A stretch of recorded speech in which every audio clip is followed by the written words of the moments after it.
Hartlik welkom familie, vriende, besoekers by die 6de en die laaste Sondag van die Vastyd, wat ons nou inlei na die Heilige Week net voor Paasfees. Die musiekbedieningspan wil julle graag nooi om hartlik saam met ons te sing.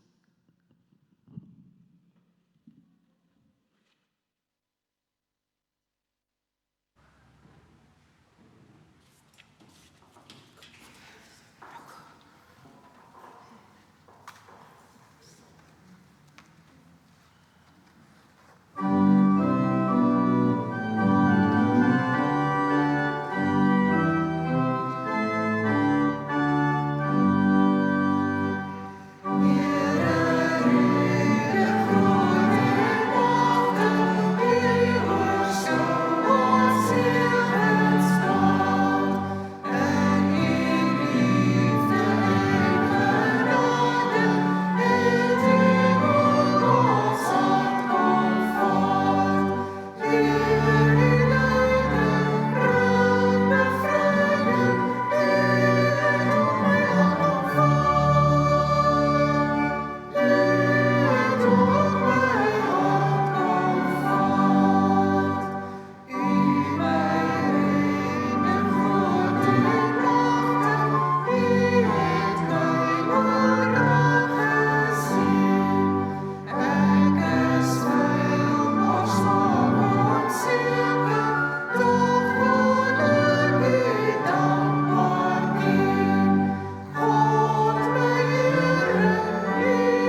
Goeiemôre almal. Welkom terug na die skoolvakansie vir almal wat so 'n bietjie weg was. Dis mos 'n dol tyd nou, maar is 'n lekker tyd. So was nou skoolvakansie gewees, nou sit Palmsondag, dis groot lydensfeer, dis Paasnaweek.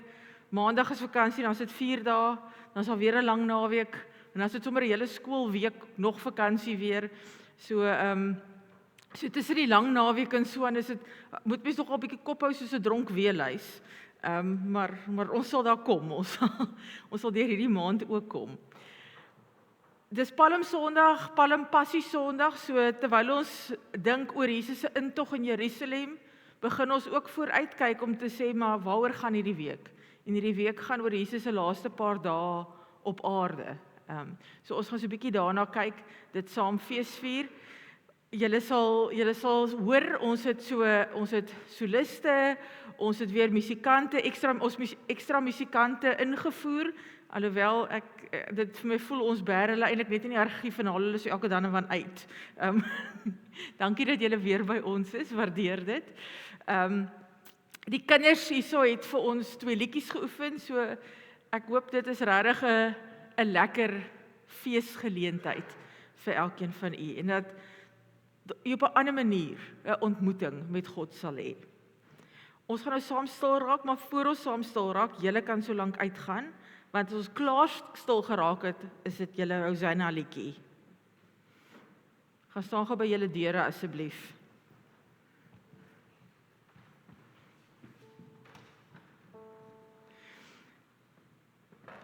Ek wil nooi, soos wat ons die afgelope tyd stil geraak het, met die inaseming, Here, gee ons vandag, en dan met die uitasem, ons daaglikse brood. En kom ons kom rus net vir 'n oomblik in God se teenwoordigheid.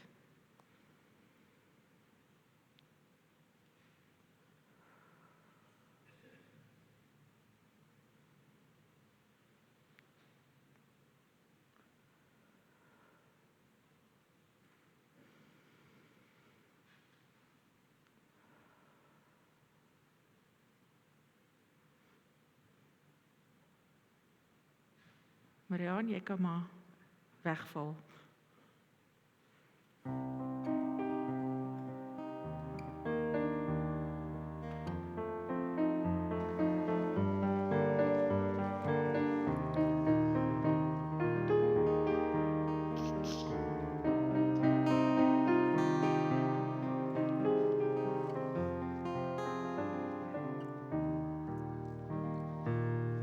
See the King of Glory,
wees gegroet in die naam van God, wat ons gekies het, in die naam van Jesus Christus, wat jubelend onder jubelklanke Jerusalem binne gery het, in die naam van die Heilige Gees, wat God se hosannas in ons harte laat opklink. Ek wil julle nooi om saam met my 'n oproep tot aanbidding te doen, en dan direk daarna gaan ons vonk 515 sing in Jerusalem se strate. Dit klink onbekend, maar die wysie ken julle almal. Dis een van die ou bekende doopliedjies. So ons gaan dit sommer sit en sing. Kom ons roep mekaar saam op tot aanbidding. Mense van Brackenfell, bring julle klere en blare. Jesus is op pad. Roep saam uit. Hosanna. Ons verlosser het gekom. Laat almal wat honger is, gevoed word. Jesus, die dienende koning, het gekom om vir ons 'n nuwe soort mag en krag te wys. Hosanna, ons bevryder sal die gevangenes vrymaak. Kom ons aanbid die een wat ons van korrupsie sal red. Roep saam uit Hosanna vir die koning van konings. Hosanna, Hosanna, die brood van die lewe het gekom om ons te versorg. In hierdie belofte glo ons, kom ons aanbid saam.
Ons het eintlik nou die storie gesing met hierdie lied, maar ons gaan ook die storie gou kyk met 'n video spesifiek oor Palm Sondag, bietjie meer op die kinders gemik.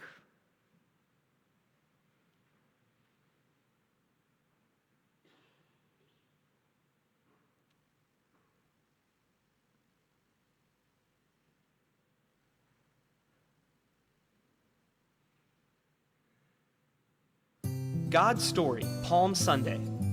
So part of God's story happened on a day we call Palm Sunday, and it begins like this. Remember how God sent his son Jesus to rescue us? Well, not everybody believed that Jesus was really God's son and the rescuer, but the ones who did believe in him did something pretty cool on Palm Sunday. It started just like any other day for Jesus. He was heading into Jerusalem with his disciples, but before they got there, Jesus did something surprising. He stopped and sent 2 of his disciples to go get a young donkey from a nearby village. He even told them exactly where the owner had last tied it up. They weren't sure why he needed the donkey, but they obeyed him. Kids, would you be willing to obey Jesus even if he asked you to do something you didn't understand? Anyway, when the disciples got back with the donkey, they threw their coats on its back like a saddle, and Jesus climbed up. Pretty soon, the disciples saw why Jesus needed it. See, crowds of people came to the road and started laying coats and tree branches to make a path for Jesus. When this happened, many people recognized that Jesus was a king. Only kings came into a city like this. So Jesus rode the donkey like he was a one-man parade. And the crowds praised Jesus by yelling things like, "Blessed is the King who comes in the name of the Lord," and "Peace in heaven and glory in the highest," because they believed Jesus was the rescuer. But remember how some people didn't believe Jesus was God's son? Well, they told Jesus to make everybody stop yelling. They didn't think Jesus deserved to be treated like a king. You know what Jesus said? He told them, if they keep quiet, the rocks will cry out. Well, the people who didn't believe in Jesus didn't like thinking about people or rocks praising him. And that made Jesus sad. He actually started crying. And not just crying, weeping. Here, the people were standing next to the rescuer they've been wanting and waiting for their whole lives, and they were missing it. But even though Jesus cried, Palm Sunday isn't a sad story. Easter is all about Jesus' amazing rescue, and Palm Sunday is a reminder of just how special that rescue is, and how much Jesus loves everyone. And that's the story of Palm Sunday. So in case you missed it, here's the quick version. Jesus was traveling. He sent his disciples to get a donkey. People spread coats and branches on the road. They praised Jesus. Some people didn't recognize that he was the king. That made Jesus sad. He had come to rescue them. A few days later, he would show just how much he loves us. And that's a part of God's story.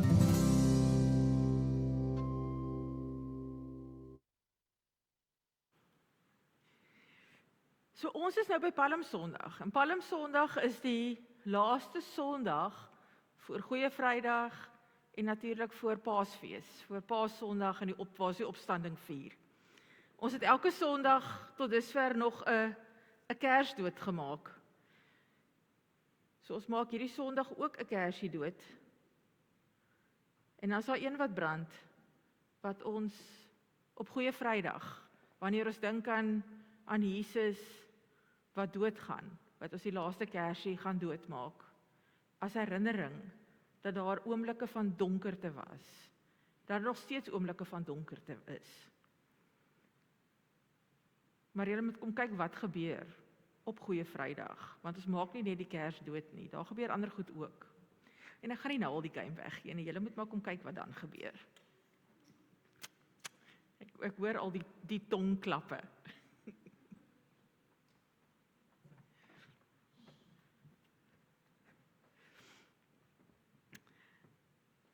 Kom ons bid saam. Heilige Here, ons kom op hierdie Palmsondag bymekaar. Ons vind onsself in solidariteit met die skare wat om redding geroep het. Ons ken ons behoeftes, beide persoonlik en as gemeenskap. Ons honger na geregtigheid en regverdigheid. En dit dryf ons om steeds te roep, Hosanna, red ons, selfs 2000 jaar later. Soos ons hierdie reis na die kruis begin, 'n reis van bewondering tot wanhoop, weet ons dat ons goed gevoed is vir die pad vorentoe. U het ons voorberei, ons gevoed met liefde en waarheid, en ons gees verkoop gedurende lydenstyd. Laat ons die gees van Hosanna in ons harte dra, gereed om lief te hê en tot diens te wees. Met die wete dat die reis nie hier stop nie, maar dat ons verder gaan tot by die opstanding en vernuwing. Mag die brood wat ons breek, beide fisies en geestelik, ons herinner aan u teenwoordigheid met elke tree wat ons gee. Lei ons op hierdie pad en hou ons staande vir die werk wat voorlê. Amen. Ons gaan nou die Here loof met ons lof en aanbidding, sowel as met ons dankoffers. Eers gaan die kinders vir ons voorgaan met 'n liedjie, Shout Hosanna.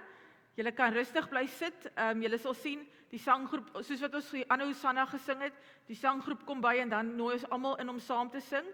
En na hulle dit gesing het, en gaan ons direk oorgaan na Vlam 171, Hosanna, en dan eer die brood gebreek. Ek wil julle vra om gerus te staan daarvoor, en terwyl ons die 2 liedere sing, gaan ons ook die Here dien met ons offergawes, so hou maar julle oë oop vir die eredienswerkers wat dan tussen julle sal deurbeweeg, maar kom ons gee eers die kinders kans om ons te help om in te gaan in hierdie lof. Dis wat hulle goed doen, hulle help ons om lof te prys. Nee, julle hoef nie weer uit te gaan nie, julle kan net voor bly staan. Julle stap nie weer in nie. Julle kan maar net staan. Hulle weet hoe om ons te help om die Here te loof en prys.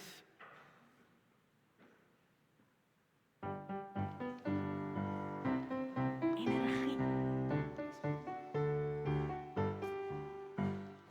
Jumping up and down, jumping up and down, jumping up and down, shout Hosanna, Hosanna. Jumping up and down, jumping up and down, jumping up and down, shout Hosanna, Hosanna. Here comes Jesus, right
Here, ons bring hierdie offergawes aan U,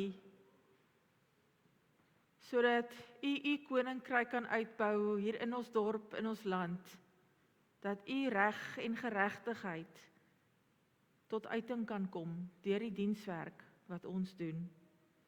Here, en waar ons nou uit die woord gaan saam lees, mag dit lewende brood word.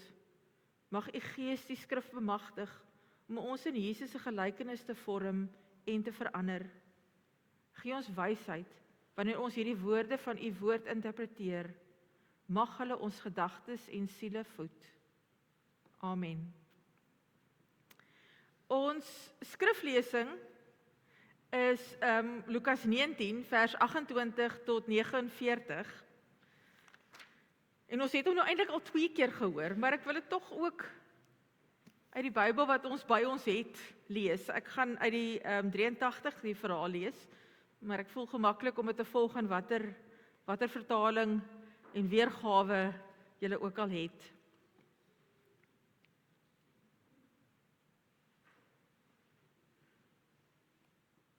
Lukas 19 vanaf vers 28.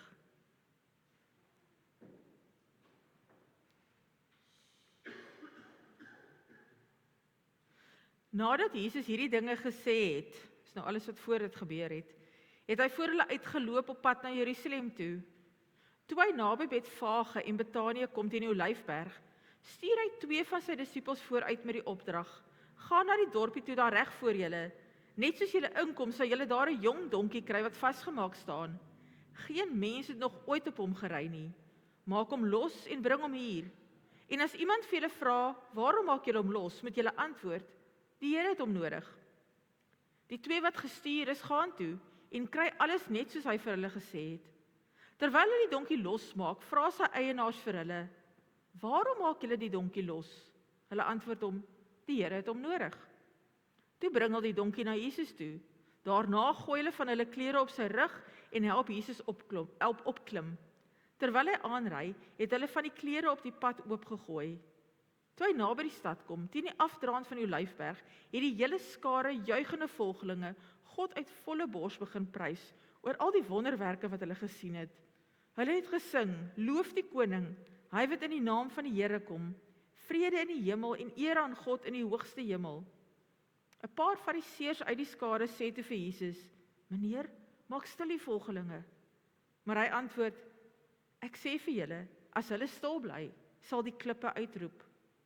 Toe hy nog nader kom en die stad voor hom sien, het hy daaroor gehuil en gesê: As jy vandag tog wou insien wat vir jou vrede nodig is, maar nou is jy blind daarvoor.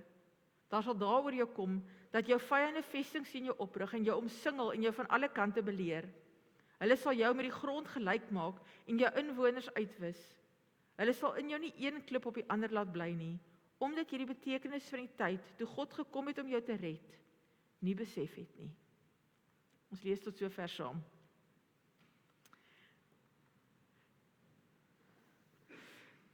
Die Bybel is vol stories waar klippe en rotse 'n belangrike rol speel. Jakob het een keer as 'n klip as kussing gebruik. Kon sekerlik nie te gemaklik gewees het nie. En hy het gedroom van engele. Moses het die 10 gebooie op kliptablette ontvang en later het hy 'n rots geslaan en daar het water uitgekom, sodat die Israeliete hulle dors kon les. Klippe het ook die openinge van gevaarlike plekke toegemaak, soos die leeukuil waar Daniël ingegaan het en die grafte van Lazarus en Jesus. In ons verhaal praat Jesus ook van klippe. Hy sê vroeër hy is die klip wat die bouers weggegooi het, maar ook die belangrikste hoeksteen. Een keer vra Jesus vir sy disippels: As jou kind vir jou brood vra, sal jy vir hom 'n klip gee? Nee, want God weet wat ons regtig nodig het. Jesus is soos die lewende brood. Hy is deur God gestuur om mense gesond te maak, hulle te leer, hulle te lei, ons te red en om ons te voed vir die lewe, sodat ons weet hoe om te leef en kan leef en Jesus kan volg. Baie van die klipstories in die Bybel wys dat God vir ons voorsien, dat God ons beskerm, dat God vir ons gee wat ons nodig het en dat hy ons help wanneer dinge regtig swaar gaan. En dis presies wat die disippels gevier het, toe Jesus hier in Jerusalem inkom. En toe hulle uitgeroep het, Hosanna, wat beteken, Here red ons. Hulle het geglo, die mense het geglo, Jesus is die een wat sal kom en wat hulle sal kom red. Maar ons lees nie almal was bly nie. Dit is my baie oulik hoe die video die slegte of die fariseërs uitwys. So hulle lyk sommer half boos. Ek wens mense in die lewe wil ook boos lyk, dat jy weet wie se goeie is en wie se sleg is. Dit sy lewe baie makliker maak. En hulle sê vir Jesus, maar sê vir jou disippels om op te hou uitroep. Maar Jesus glimlag en het sê, as hulle stil bly, sal die klippe dit begin uitroep. Die goeie nuus van Jesus was net te goed om oor stil te bly. En nie net mense nie, maar die hele skepping roep dit uit op verskillende maniere. Nou hierdie is die voorstel wat in die Brood van die Lewe, die reeks is wat ons volg, wat hulle kindertyd voorstel, dis hierdie voorstel. En ek het dit gister eers gelees. Want ek het eintlik iets anders beplan vir kindertyd. Laat ek net kyk wat is hulle voorstel. En vroeër die week praat ek en Elmarie en ons praat oor die labirint. En sy sê, maar sy wonder of ons nie daar is nou klippe gepak by die labirint en so aan, maar of ons nie vir mense klippe moet gee dat hulle iets daarop skryf as 'n tipe van 'n boodskap vir versterking vir mense wat die labirint gebedslabirint stap nie. Ek sê ek's mal oor die idee. Yes, kom ons doen dit en dit pas lekker in want die klippe het uitgeroep, so ons kan lekker dit inwerk. En toe kom ek op hierdie kindertyd aktiwiteit af wat presies dit sê. So dit was my so 'n stukkie bevestiging rondom dit wat vir my regtig nogal spesiaal en mooi was. So ek wil julle nooi, julle het almal 'n klip gekry en in elke bank is daar iewers 'n koutjie. Hy lê gewoonlik by een van die punte, sal daar 'n koutjie lê. So ek wil julle nooi deur die diens. Dit hoef nie nou te wees nie. Ek het vir julle ook gevra om koutjies, die wat koutjies het, om koutjies saam te bring. As die kinders koutjies het, kan julle lekker teken, maar dink vir 'n oomblik, wat dink jy sal die klippe uitroep as mense begin stil bly? Wat dink julle gaan die klippe en die natuur uitroep oor Jesus, oor die goeie nuus van Jesus as mense begin stil bly? En skryf dit op daai klip neer. En dan wil ek julle nooi om na die diens jou klip te vat en iewers in die labirint te gaan pak. En dit so daar neer te sit as 'n seën vir elkeen wat die gebedslabirint stap in hierdie volgende week. So julle die hele dienstyd, julle kan na die dienste doen. Kinders, julle kan nou julle klip, julle kan teken op die klip. Julle kan 'n prentjie teken, 'n kruis teken, enige prentjie wat iets sê van 'n donkie teken, 'n palmblaar, enige prentjie wat iets sê van wat Jesus vir ons beteken, of jy kan 'n woord skryf.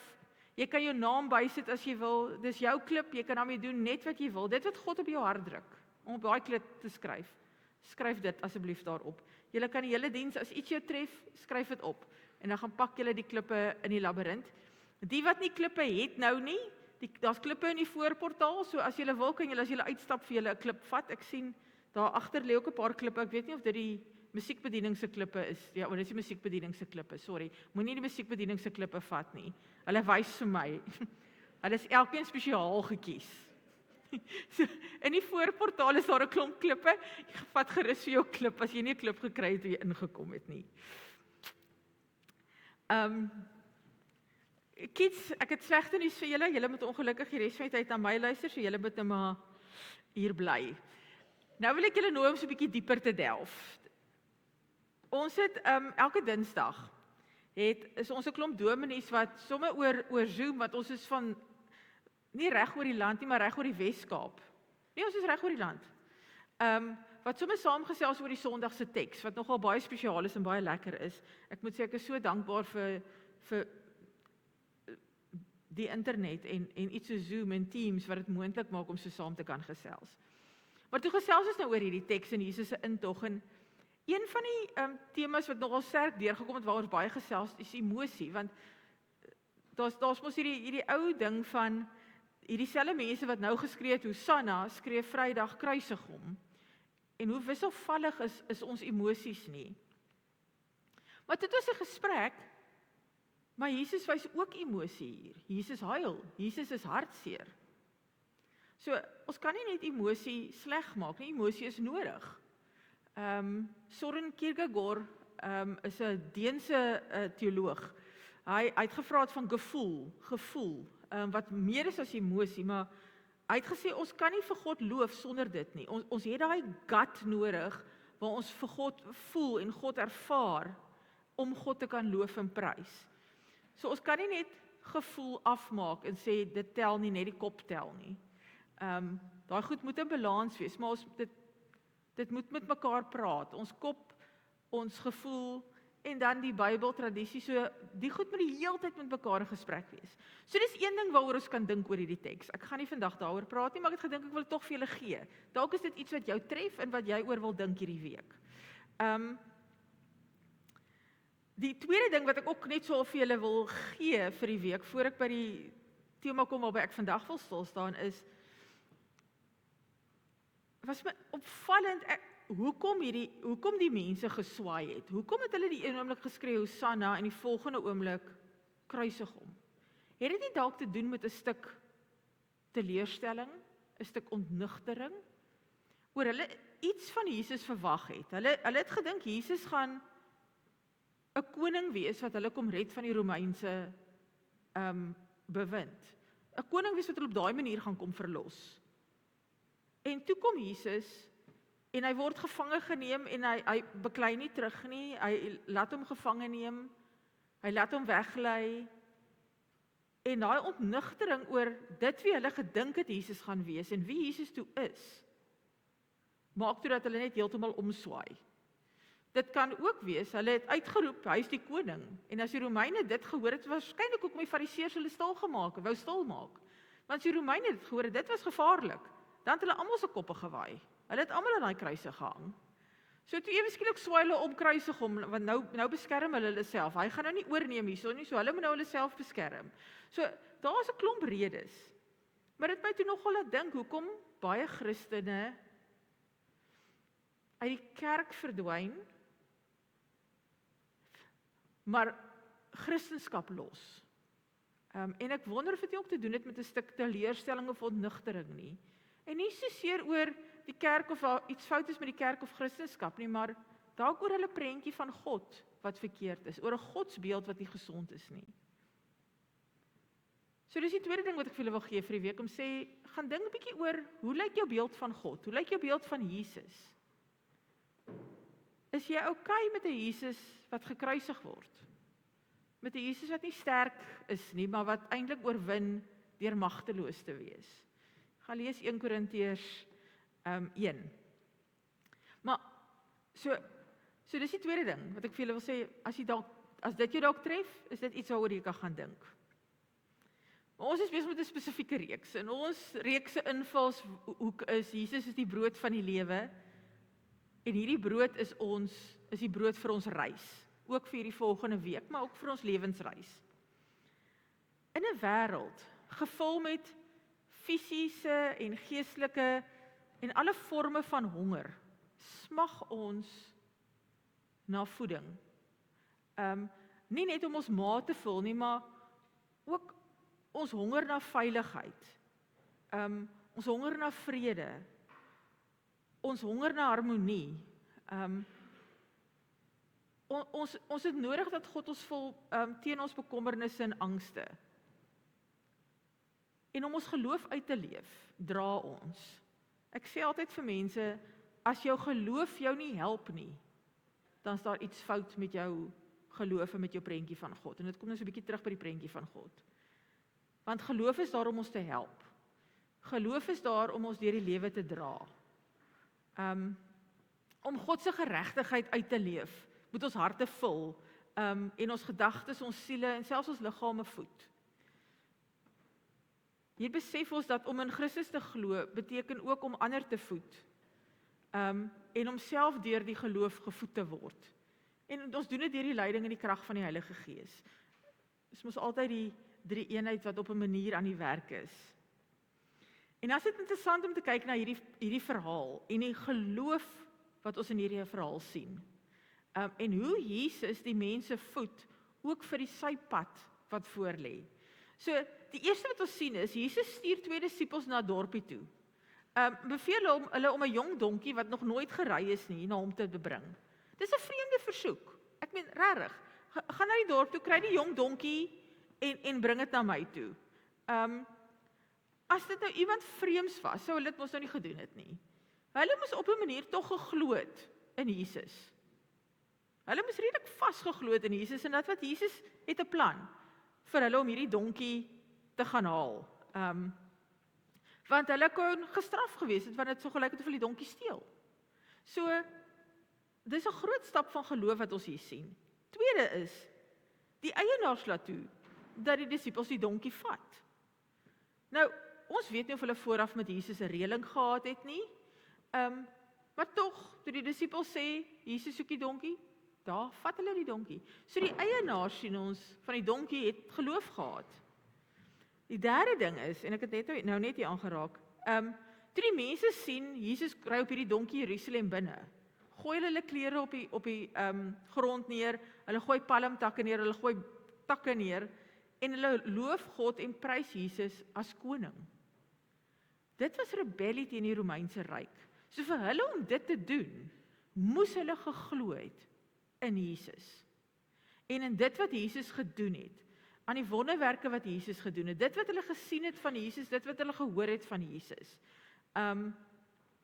maak dat hulle uitroep. En selfs hierdie vrees vir die Romeine is nie genoeg om hulle stil te maak nie. Hulle het moed om aan te hou verklaar dat Jesus die koning is.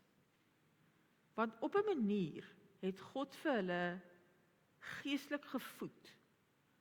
Hulle is gevoed met God se brood van die lewe, met Jesus, met die goeie nuus van Jesus.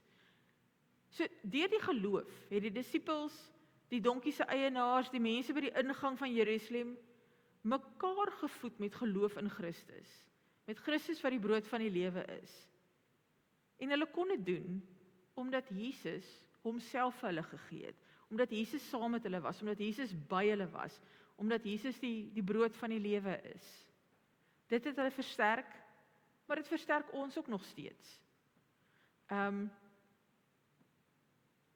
En ons weet dat Jesus homself op 'n ander manier vir ons gegee het. Hulle het nog nie Goeie Vrydag gehad nie, hulle het nog nie die kruisiging en die opstanding gehad nie, hulle het nie Paasfees gehad nie, ons het dit, ons weet dit. So ons word op 'n ander manier versterk, vir hierdie week wat voorlê, tot en met Paasfees, 'n moeilike week, 'n hartseer week, 'n week waar ons 'n bietjie introspeksie doen en dink oor ons eie lewe en dink oor onsself en dink oor die wêreld en alles wat ons dink ook aan die seer en die sleg van die wêreld wat kon toelaat dat Jesus gekruisig word. Maar ons het die belofte dat Jesus wat die brood van die lewe is, ons sal voed. Of ons gevoed het ook vir hierdie week, maar ook vir ons lewensreis. So ek wil julle nooi hierdie week, laat ons Christus se gawe van voeding, Jesus as die brood van die lewe, ontvang, sodat ons daaruit kan leef.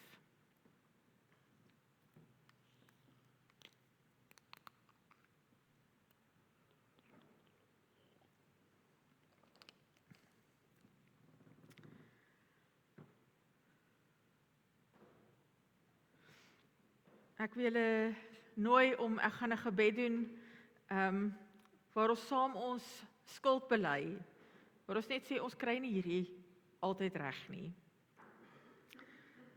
Ek lees vir julle die skuldbelydenis, omdat ons as mense dikwels korrupte magte kies om ons te red. Kom ons bely die maniere waarop ons Susanna vir die ryk geroep het, eerder as om op Jesus te vertrou.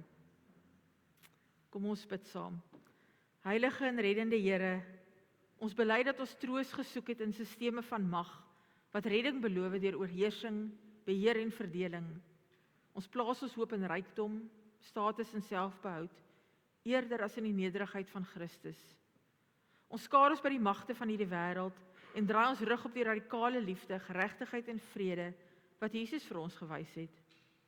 Ons sien nie raak hoe die noodkrete van die onderdruktes echo in die hosannas van hoop nie. Ons ignoreer die uitroepe van die armes, die gemarginaliseerdes en die lydendes. en kies eerder die maklike pad van medepligtigheid. Ons maak ons oë toe vir die nood van die aarde en die onreg wat soveel mense moet verduur. Vergewe ons, o God, dat ons vertroue in die magte van hierdie wêreld geplaas het, eerder as in die krag van u liefde. Vernuwe ons harte en gedagtes en lei ons terug na die pad van ware verlossing, waar liefde, geregtigheid en vrede regeer. Amen. En dan is dit 'n voorreg om te sê, hoor die goeie nuus. God is getrou en maak ons deernis en ons omgee groter, sodat ons vanuit God se versorging kan leef en ander mense kan voed. Ontvang daarom God se vergifnis en God se vrede.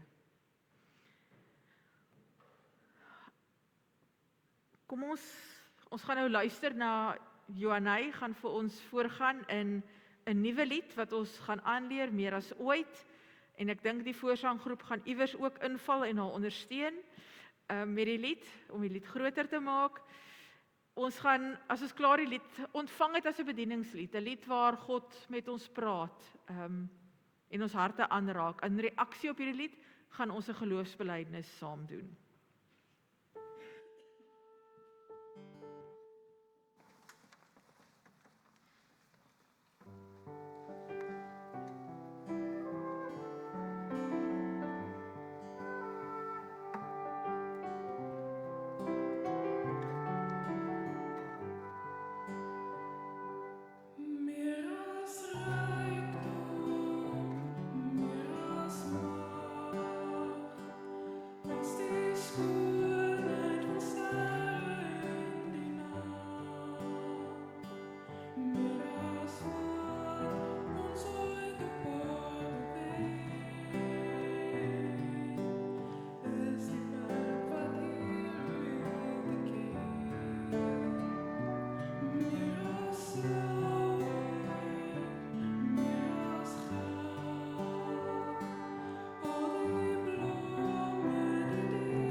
Kom ons bely saam ons geloof. Ek gaan vra dat julle weer begin. In Jesus Christus, Wat Jerusalem binne ry, nie op 'n oorlogperd nie, maar op 'n nederige donkie, en vrede verkondig het in plaas van oorheersing. ons glo in die weg van die dienende leier, Waar ware grootheid gevind word in nederigheid, en waar krag volmaak word in liefde. ons glo daaraan om integriteit bo selfverheerliking te kies. Trou, boogierigheid en geregtigheid bo die leë beloftes van mag en rykdom. Ons glo God se koninkryk word nie gebou deur geweld nie, Maar deur die transformerende krag van genade, barmhartigheid en opoffering. ons glo verlossing word nie gevind in die sale van die magtiges nie, Maar in die hart van Christus, wat ons roep om die pad van liefde en moed te stap. ons glo aan die Hosanna wat opklim tot by die een wat ware vrede bring, en ons vertrou nie op die magte van hierdie wêreld nie, maar op die heerskappy van God wat geen einde het nie. Amen. Terwyl ons so sit, kom ons aanbid die Here met die woorde van Here I am to worship.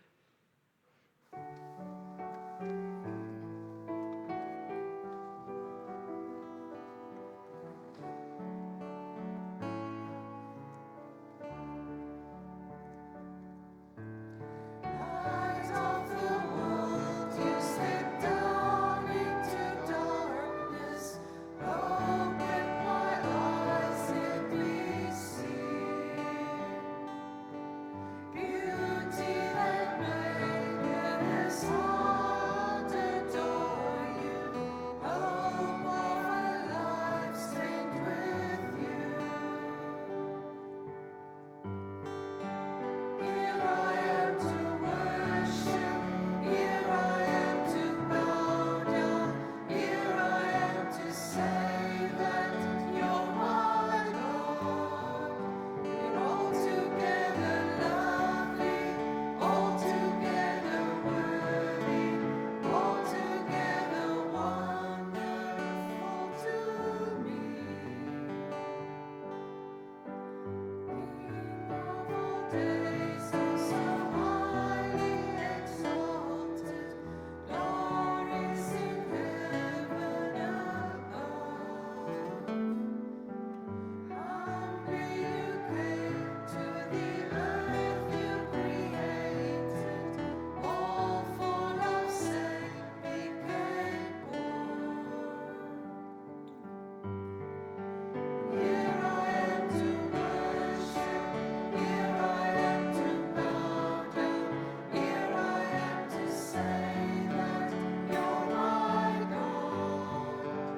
Altogether lovely, altogether worthy, altogether wonderful to me. Never know how much it cost to see my son upon that cross. I'll never know how much it cost to see my son upon that cross.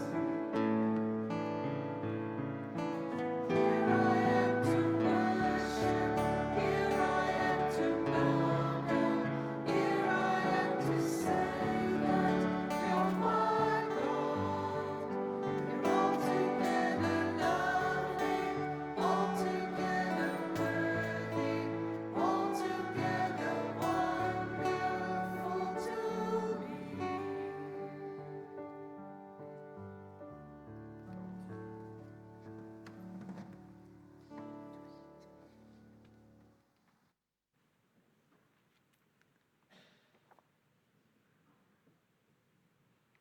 Ek gaan vir ons die Lukas passie verhaal so in stukke voorlees en ons gaan daarop reageer met soms met 'n responsoriese gebed, soms met 'n lied. Ek gaan dit nie aankondig nie, ons gaan dit Ja, ek sal dit waarskynlik aankondig, dit gaan dalk die maklikste wees. Ons lees saam vanaf Lukas 22 vanaf vers 14. Julle kan volg of julle kan dit ook net luister. Toe dit tyd was, het Jesus aan tafel gegaan en die apostels saam met hom. Hy sê toe vir hulle: Ek het baie daarna uitgesien om hierdie paasmaaltyd saam met julle te eet voordat ek ly. Ek sê vir julle, ek sal dit nie weer eet voordat dit in die koninkryk van God sy volle betekenis gekry het nie. Daarna neem hy 'n beker, spreek die dankgebed uit en sê: Neem dit en gee dit nou vir mekaar aan. Ek sê vir julle, ek sal van nou af nie weer wyn drink voordat die koninkryk van God gekom het nie. Toe neem hy brood, spreek die dankgebed uit, breek dit en gee dit vir hulle met die woorde: Dit is my liggaam wat vir julle gegee word. Gebruik dit tot my gedagtenis.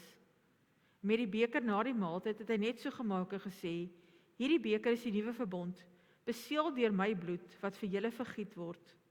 Maar kyk, die hand van die man wat my verraai, is saam met myne hier op die tafel. Met die seun van die mens sal dit gaan soos dit voorbeskik is, maar wee die man deur wie hy verraai word. Toe begin hulle mekaar uitvra wie van hulle dit kon wees wat so iets sou doen. Daar het onenigheid onder hulle ontstaan oor wie van hulle as die belangrikste beskou moet word. Maar Jesus sê vir hulle: By die nasies is dit so, konings speel oor hulle baas en die wat gesag afdwing laat hulle self weldoeners noem. Maar by julle moet dit nie so wees nie. Inteendeel, die belangrikste onder julle moet soos die geringste wees en die een wat die leier is soos die een wat dien. Wie is die belangrikste? Die een wat aan tafel is of die een wat bedien? Tog hy wat aan tafel is, nie waar nie? Maar ek is in julle kring soos die een wat dien. Julle is die mense wat in my beproewings altyd deur by my gebly het. Net soos my Vader 'n koninkryk aan my bemaak het, so bemaak ek 'n koninkryk aan julle, sodat julle in my koninkryk aan my tafel kan eet en drink en op trone kan sit om oor die 12 stamme van Israel te regeer. Simon, Simon, het Jesus gesê, luister, die Satan het daarop aangedring om julle soos koring te sif, maar ek het vir julle gebid dat jou geloof jou nie begewe nie. As jy weer tot inkeer gekom het, moet jy jou broers versterk. Petrus sê vir hom: Here, ek is bereid om saam met u selfs gevangenskap en dood in te gaan. Maar hy antwoord: Petrus, ek sê vir jou, die haan sal vannag nie kraai voordat jy my 3 maal verloon het deur te sê dat jy my nie ken nie. Verder het Jesus vir hulle gesê: Toe ek julle uitgestuur het sonder beursies en reissak en skoene, het julle iets kort gekom? Nee, niks nie, was hulle antwoord. Toe sê hy vir hulle: Maar nou, wie 'n beursie het, moet dit saamneem, en net so ook 'n reissak. En wie nie 'n swaard het nie, moet van sy klere verkoop en een aanskaf. Ek sê vir julle, die skrifwoord wat sê, en hy is as 'n misdadiger beskou, moet aan my bewaarheid word, want wat op my betrekking het, gaan nou in vervulling. Hulle sê toe: Here, kyk, hier is 2 swaarde. Ons laat dit daarby, antwoord hy hulle. Kom ons sing saam Bread of Heaven, Guide Me, O Thy Great Jehovah. Ons het die Afrikaans in die voorsang gesing. Ons sing nou die Engelse woorde en let op hoe die woorde by hierdie teks aansluit.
Jesus het die stad verlaat en volgens gewoonte Olyfberg toe gegaan en sy disippels het hom gevolg.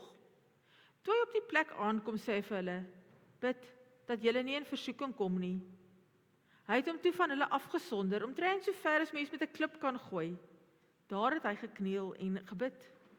Vader, as U wil, neem tog hierdie lydensbeker van my af weg. Laat nogtans nie my wil nie, maar U wil geskied.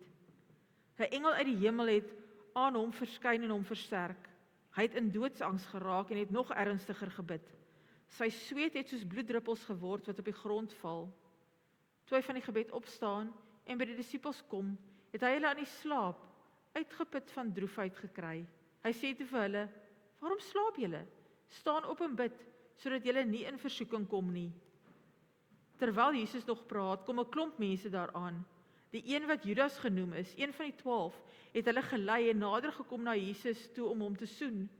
Maar Jesus sê vir hom, Judas, verraai jy die seun van die mens met 'n soen? Toe die wat saam met Jesus was, sien wat gaan gebeur, vra hulle, Here, moet ons hulle met die swaard aanval? Een van hulle slaan toe na die slaaf van die hoofpriester en kap sy regteroor af.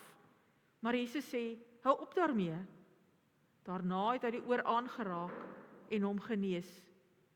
Toe sê Jesus vir die priesterhoofde, die offisiere van die tempelwag en die familiehoofde wat teen hom opgetrek het, trek julle met swaarde en stokke uit soos teen 'n rower? Dag vir dag was ek saam met julle in die tempel en julle het nie 'n hand uitgesteek om my te vang nie. Maar nou dat die tyd vir die duistere magte daar is, het julle kans. Hulle het Jesus toe gevange geneem en hom weggelei. Tot sover, ek moet eers daar stop.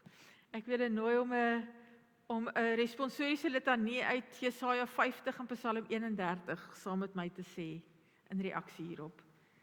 My Here, die Here het my ore oopgemaak en ek was nie opstandig nie.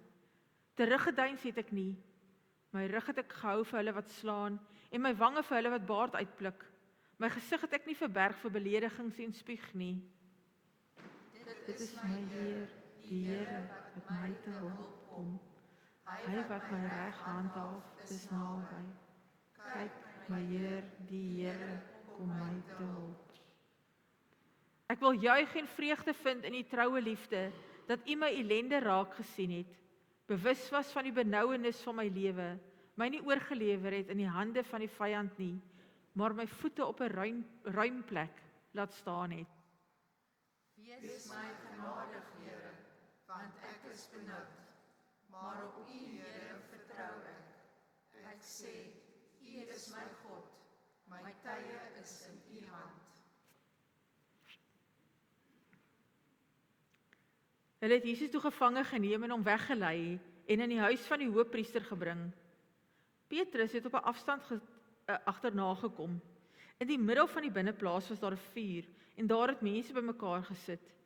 Petrus het tussen hulle gaan sit.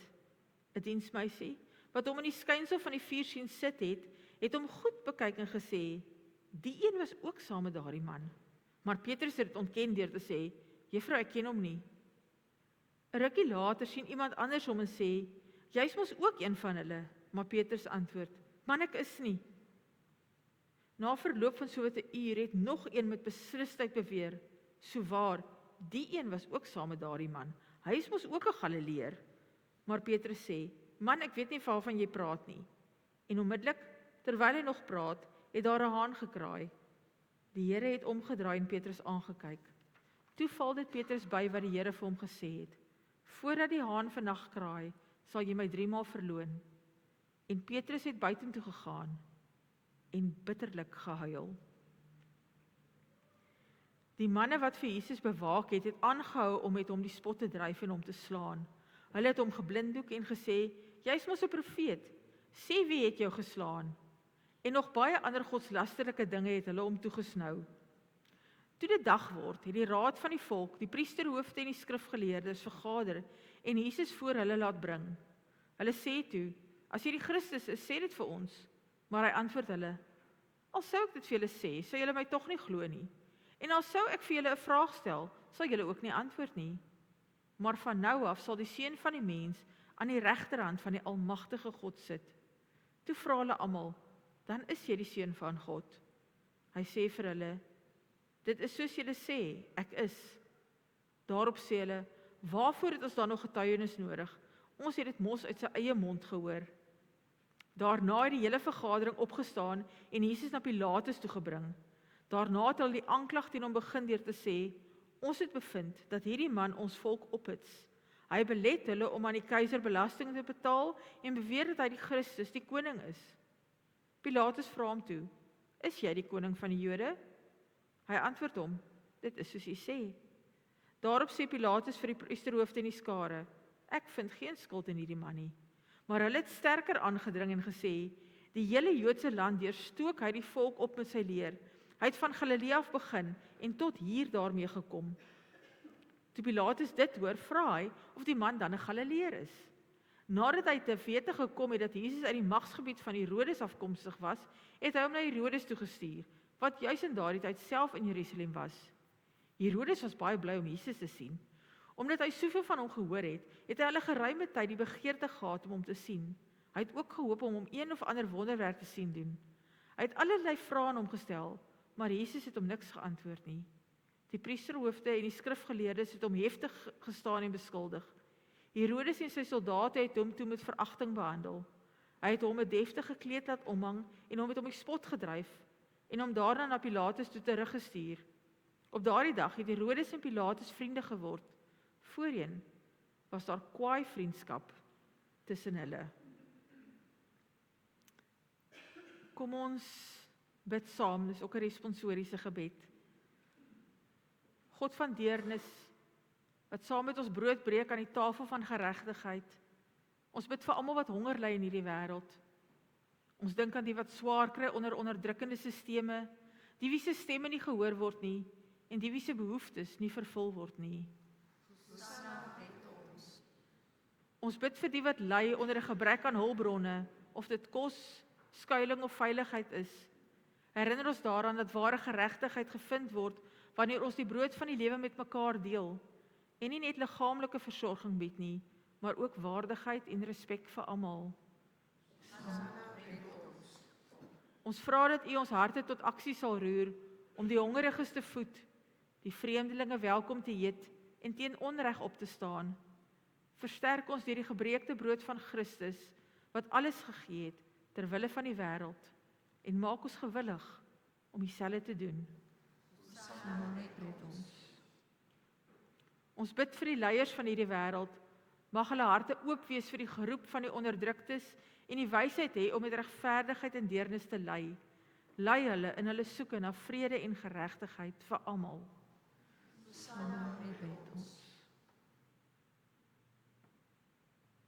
Help ons, o God, om getuies van U liefde te wees, om saam te werk aan 'n wêreld waar almal kan deel in die brood wat U bied en waar geregtigheid en vrede beheers.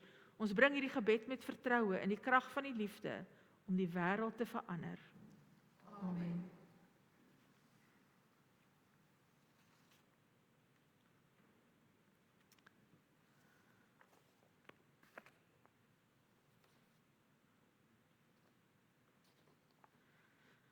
Daarna het Pilatus die priesterhoofde, die lede van die Joodse raad en die volk bymekaar geroep en vir hulle gesê: Julle het hierdie man voor my gebring as 'n opruier van die volk. Nou het ek in julle teenwoordigheid die saak ondersoek en ek het in hierdie man geen grond gevind vir die aanklag wat julle teen hom inbring nie. Herodes het ook nie, want hy het hom na ons toe teruggestuur. Hy het beslis niks gedoen wat die dood verdien nie. Ek sal hom dus laat gesel en dan loslaat. Maar soos een man het hulle geskreeu: Weg met hom, laat Barabbas vir ons los. Barabbas was in die tronk oor 'n opstand in die stad en oor moord. Omdat Pilatus vir Jesus wou loslaat, het hy weer met hulle gepraat, maar hulle het aanhoudend uitgeroep: Kruisig, kruisig hom. Die derde keer sê Pilatus vir hulle: Watter kwaad het die man gedoen? Ek het in hom niks gekry wat die doodstraf regverdig nie. Ek sal hom dus laat gesel en dan loslaat. Hulle het egter met 'n harde geskreeu aangehou om te eis dat Jesus gekruisig moes word, en met hulle geskreeu het hulle die oorhand gekry. Pilatus het besluit om aan hulle eis voldoen moes word. Die man wat oor opstand en moord in die tronk was, het hy vrygelaat, soos hulle geëis het. maar vir Jesus het hy oorgelewer, soos hulle wou hê.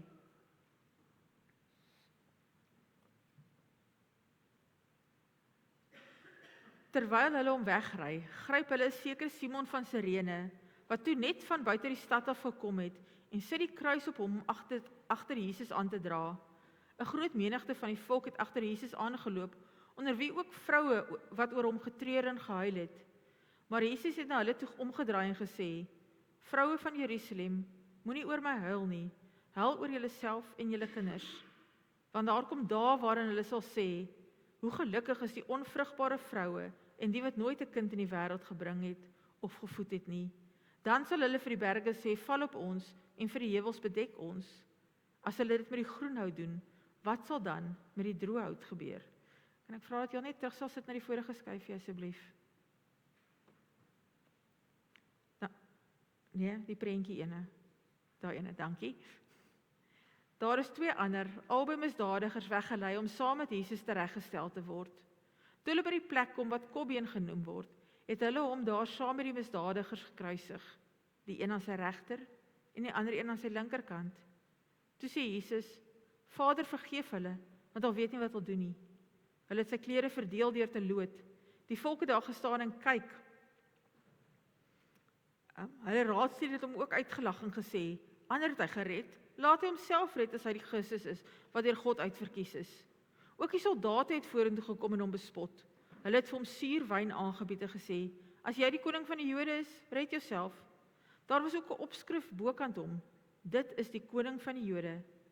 Een van die misdadigers wat daar gehang het hom gelaster deur te sê: "Is jy dan nie die Christus nie? Red jouself en ons ook." Maar die ander een het hom tereggewys en gesê: "Is jy nie bang vir God nie? Jy ondergaan tog dieselfde straf as hierdie man. In ons geval is dit regverdig, want ons ontvang die verdiende straf vir ons dade. Maar hierdie man het niks verkeerd gedoen nie." Verder sê hy: "Jesus, dink aan my, wanneer u in u koninkryk kom." Jesus antwoord hom: "Ek verseker jou, vandag sal jy saam met my in die paradys wees." Dit was al omtrent 12 uur. Toe kom daar duisternis oor die hele land, en dit het tot 3 uur geduur.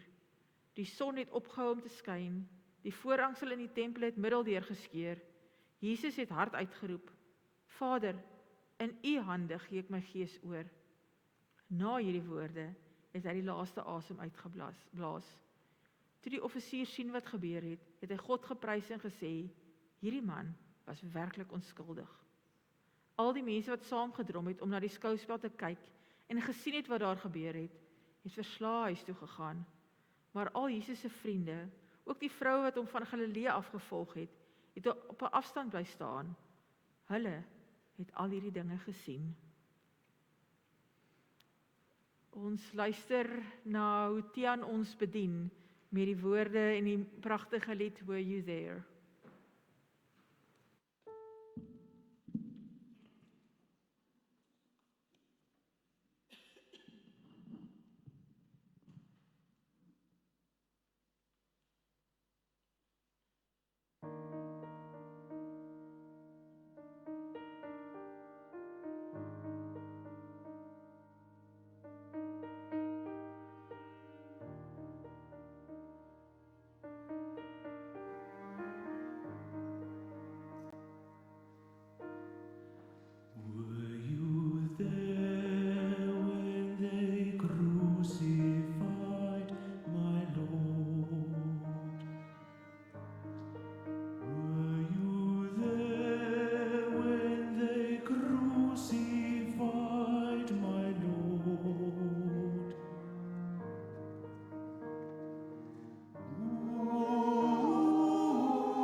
Geliefdes in die Here Jesus Christus, die tafel is vir julle gereed. God het die wêreld so lief gehad, dat God vir Jesus gestuur het, om ons almal te voed. God gee vrylik vir ons liefde en lewe, sodat ons vrylik liefde en lewe aan ander kan gee. As jy honger is, moeg of gebroken is, daar's ruimte vir jou hier. Kom, die brood van die lewe en die beker van seën wag vir jou. Kom ons bid saam. God, ons groot voorsiener, ons dankie vir die gawe van Jesus. Ons dankie vir die brood en die lewe wat ons voed en in stand hou. Terwyl ons hierdie brood eet, herinner ons daaraan dat U voorsien aan die behoeftes van alle mense, dat U die wêreld voed met U liefde en vrede. Hierdie eenvoudige maaltyd herinner ons dat U oorvloedige barmhartigheid ons nader aan U en nader aan mekaar trek. Mag ons versterk word deur U teenwoordigheid, sodat ons U liefde en geregtigheid kan deel met diegene wat fisies en geestelik honger ly. Dankie vir hierdie heilige oomblik en vir die ewige voeding wat deur Christus, ons brood van die lewe, aangebied word. Amen. Ons lees dat in die nag waarin hy oorgelewer is, het Jesus die brood geneem en nadat hy God daarvoor gedank het, het hy dit gebreek en gesê, dit is my liggaam, dit is vir julle, gebruik dit tot my gedagtenis. Net so ook het hy na die maaltyd die beker geneem en gesê, hierdie beker is die nuwe verbond wat deur my bloed beseël is. Gebruik dit elke keer as julle daaruit drink, tot my gedagtenis. Terwyl ons dan nou die maaltyd van die Here vier, dank ons die Here vir sy lyding en die sterwe en vir die opstanding van Jesus Christus, ons Here. Ons kom by hierdie tafel in herinnering aan Christus, saam met disippels, oud en jonk, uit elke lewenspad. Ons is seker dat ons deur Jesus Christus gevoed en heel gemaak word. Laat ons die wonder van ons geloof verklaar. Christus het gesterf, Christus het uitgestaan, Christus kom weer. Ek wil vra dat die eredienswerkers wat gaan help met die bediening van die nagmaal asseblief na vore sal kom. Ek wil julle nooi om weer die nagmaal hier voor te kom haal, en ek doen dit met rede so, want ek wil, soos wat ons die afgelope klompie Sondag nou al geoefen het om mekaar te groet met die vrede van Christus, wil ek vra, soos wat julle vorentoe kom om die nagmaal te kom haal, kyk hoeveel mense hier langs die pad kan groet en sê, die vrede van Christus is met jou. So julle kan kies, julle kan hierdie kant toe kom of daai kant toe, die nagmaal sal albei kante bedien word. Die van julle wat moeilik beweeg en moeilik opstaan, bly gerus sit. Ons sal, as almal anders gaan sit het, sal ons die brood en wyn ook na julle toe bring. Ons hou die brood en wyn by ons en ons gaan dit saam gebruik aan die einde. Maar ek wil nooi asseblief, kuier tot hier met mekaar en seën mekaar met die vrede van Christus.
Ek wil gou hoor, is daar iemand wat nog nie gekry het nie? Musiekbediening het julle almal gekry?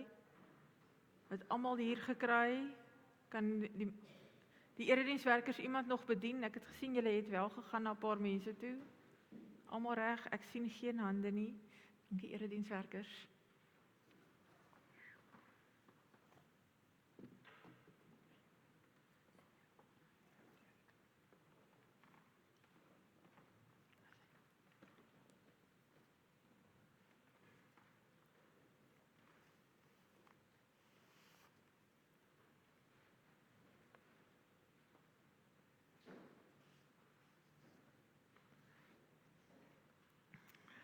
Kom ons buig die hoofde en ons bid saam voor ons dit gebruik.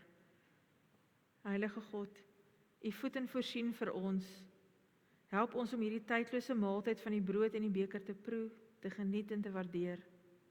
Mag ons hierdie gawe met dankbaarheid ontvang, sodat ons die oorvloed daarvan met ander kan deel. Jesus, U het in ons die lewensveranderende krag van 'n gedeelde maaltyd kom wys. Gee ons die moed en krag om te verseker dat God se tafel almal sin is. Heilige Gees, U is ons groot onderhouer. Daag ons uit om nuwe maniere te vind om seker te maak dat die wat honger is, gevoed word. Amen. Die brood wat ons breek, is die gemeenskap met die liggaam van ons Here Jesus Christus. Neem, eet, dink daaraan, glo dat Jesus se liggaam gebreek is tot 'n volkomme versoening van al ons sonde.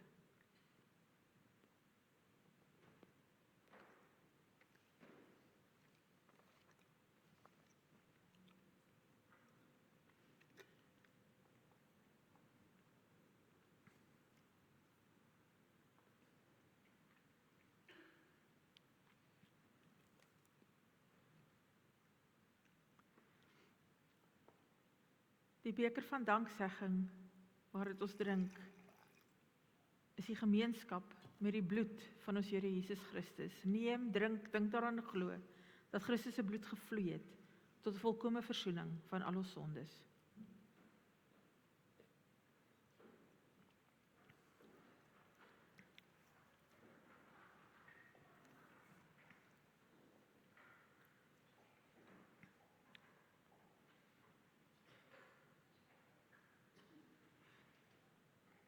Heilige God, aan hierdie tafel het ons Jesus se Gees ontmoet, wat ons heel maak, sodat ons versadig kan word deur die brood van die lewe. Omdat Jesus die dood in die gesig gestaar het en oorwin het, vrot hierdie brood nie, hierdie beker raak nooit leeg nie. Terwyl ons hierdie plek van aanbidding verlaat, word ons gees vernuwe en verkoop. Daar is genoeg vir elkeen van ons. Daarom sal ons hierdie vreugde en liefde met ander deel. Amen. Voor ons gaan ons slotlied saam sing, Bread of Life. Ek wil dankie sê vir die musiekbediening wat hard geoefen het die week. Ek wil dankie sê vir die klomp kinders wat omtrent al die hele kwartaal lank hard oefen. En dankie sê vir die dekorspan en die admin mense in die kantoor wat hard gewerk het om hierdie diens regtig spesiaal te maak. Dankie vir ons twee soliste wat ook besonder hard geoefen het. Dit was weer eens 'n seën om julle by ons te hê. Kom ons staan en dan sing ons as slotlied Bread of Life.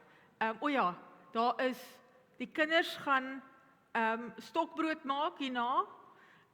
En daar is spesiaal die teetuin het uitgang met paasbolletjies en nog lekkernye, so gaan besoek gerus die teetuin. Enige ouers wat wil kom saam stokbrood braai, ons gaan in die braaiplek wees. Die vuur, is dit al aangesteek? Dit moet nog aangesteek word. Johan gaan nou die vuur aansteek, gaan ons lekker stokbrood braai.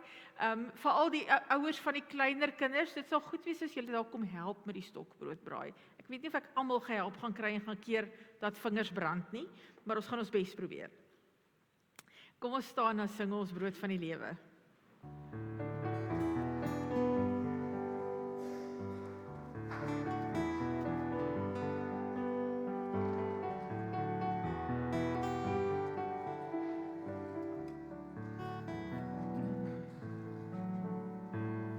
If you're hungry, come.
Kom ons gaan nou die wêreld in vol liefde vir God en ander.